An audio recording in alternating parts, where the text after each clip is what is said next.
Tagal naman, isang buwan. Isang buwan na? Hindi pa yan matagal. Kumbaga, bago pa yan. Ang matagal, 1 taon na. 9 na buwan, yan. Pag sa balikat problem, ha? Ngayon, ano nangyari, sir? Basta parang, minsan may, nagagalaw, na ano ko naman, di naman yung napapanood ko na yung... Yes, napapanood nyo eh. Ngayon, ano nangyari? Tama yan. Pa-check nyo na. Mahabang bago pa. Ano ba nangyari? Nadulas ba kayo? Hindi, Natukod? Ano, paano? Ewan ko, baka sinasabi yung sa pagtulog. Sa pagtulog. Okay, sige. Mas maganda to, yung bago-bago pa, ipa-check up nyo na. Kasi sa susunod na buwan nito, baka mamaya hindi nyo na maangat. 1 buwan daw eh. Natatagalan na si bossing doon. Bago pa yun. Yan, oh. Okay, naangat pa. Ito yung sinasabi ko, naangat pa, may pain na, iparibisan nyo na. Kasi sa susunod yan, ngayon may sakit-sakit, naangat. Sa susunod yan, ganyan. Susunod, ganito. Hanggang sa susunod, kalahati na. Hanggang sa susunod, katawan nyo na yung inaangat natin. Yan, okay. Mas madali yan, bossy. Malamang baka naipit nga lang yan sa pagtulog-tulog. Pagka minsan, masarap ang panaginip natin. Hindi tayo kumikilos ng 2 oras ng ganito, 3 oras. Pagkagising, ouch! Naramdaman ko na sa basta yung Ano, sir? biglang masasakit. Biglang may shooting pain, gano'n. Parang- Sige.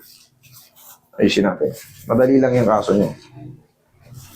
Tsaka bukod sa mas madali siya, mas walang pain. Hindi katulad yung napapanood nyo, yung nag-aantay na, hindi, baka mawala. Hanggang sa hindi na maangat. Tapos, pag pina-adjust, yung paa rito, namimilipit.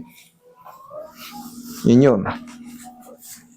Minsan na pala tumuloy yung shoulder din eh. Umiyak na mabuti. Paano ba naman? Konting ganito.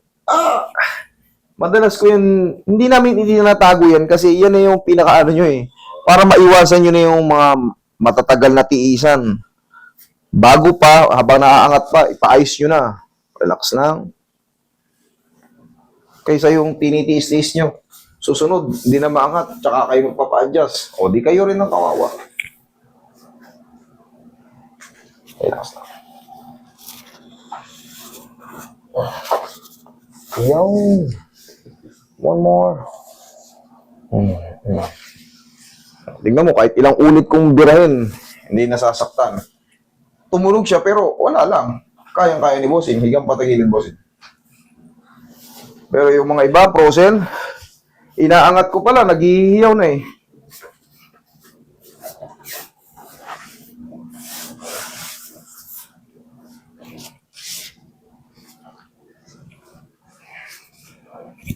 Relax lang po. Kabilang side bossing.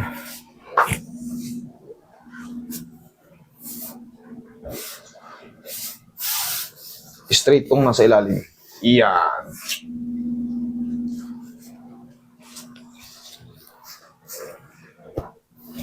Okay na pa.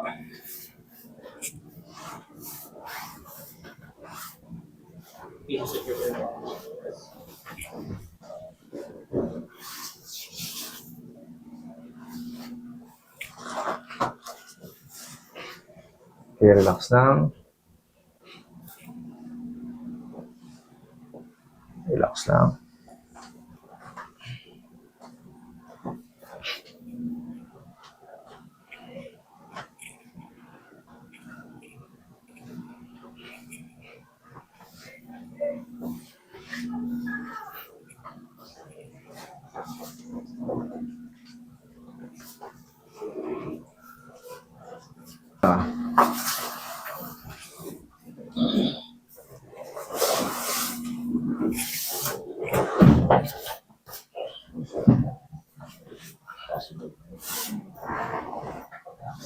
Yan.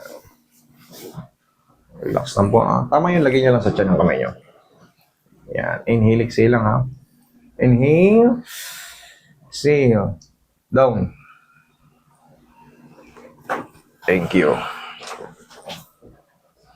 Diyan lang muna, huwag tatayo. In a few seconds lang. Yan sa mga pagkilos nyo, mga biglaan. Wait lang, sir.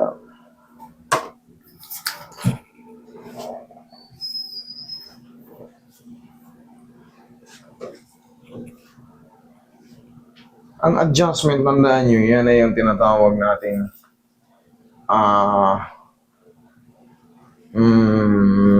medicine, ang tawag to, alternative medicine. Ang adjustment. Mayroong hindi kaya yung ano eh. Mayroong hindi kaya yung medicine. Meron hindi rin kaya yung adjustment na para sa medicine. Ang kakailanganin. Pero maraming kaya ang adjustment na hindi kaya ng medicine.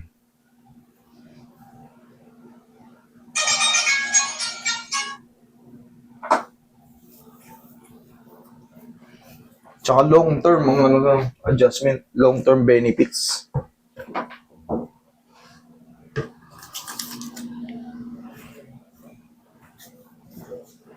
Ang lula-lula.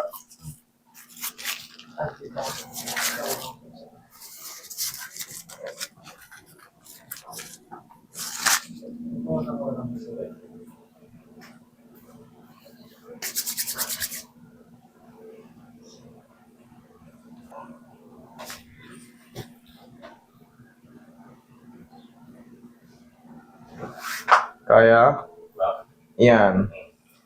Yan. Yan. Yan. 1, 2, 3. May konti lang pero. Yes. At least kaya. Sagad na to eh. Kailangan yan para ma-stretch. Kasi kung merong mga pagtigas na mga muscle dyan o stiff muscle, yun na yun, unti-unti natin i-stretch yan. Pero syempre, kumbaga sa kumpas nyo, kaya pa. Pero pag hindi na kaya, hindi natin pipilitin yun. Kasi mara-rupture yan.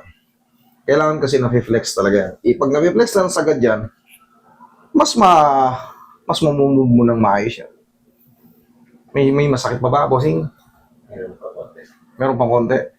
Saan ba na? Hindi. Dito, konti. Okay. Dagdagan pa natin ng konting haplos. Oh, mas movable na siya. Ngayon kasi nabisan ko yung labo ko dito. Dito lang ako. Pero hindi naman lahat.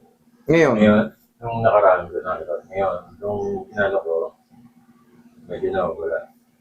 Pero ngayon, konting-konti na. Hindi na yung Ano na yan? 3 to 4 days, magsusubside pa yung ano natin dyan. Kaya tawag nating adjustment. Okay, bossing? Huwag lang maliligo today or mamayang gabi ang ligo. Okay? Thank you.